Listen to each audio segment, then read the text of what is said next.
The good news is that 2025 is not a huge year for dramatic changes in FBT legislation. There isn't heaps to catch up on.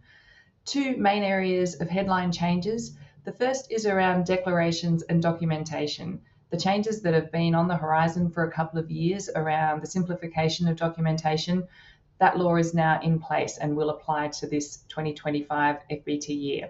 So it applies to things like travel diaries, living away from home allowance declarations, decks for the otherwise deductible rule, car travel, remote area holiday transport, and a few others.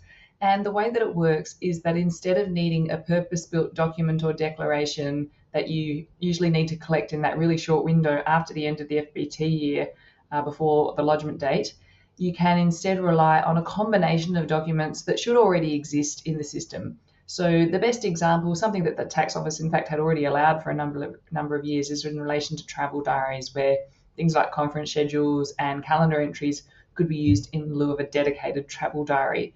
But it is a great change in relation to things like living away from home allowances. So not having a living away from home declaration can invalidate a claim for exemption or reduction in taxable value. So being able to instead rely on things like employment contracts and other documentation that showed where the person really lived, where they usually live, to meet all the requirements of the legislation, that's a fantastic change. Really important to think about planning to make the most of this exemption. So maybe introducing more apps to replace logbooks. That's really prevalent these days. And other systems and processes that you can incorporate a step that's already there, but then use it to overcome the need to go and do something that's that annoying step of having to collect information from employees. So that's a great change. The other change is in relation to plug-in hybrid EVs. Only the plug-ins, not all EVs, and in fact it affects the next FBT year, so FY26.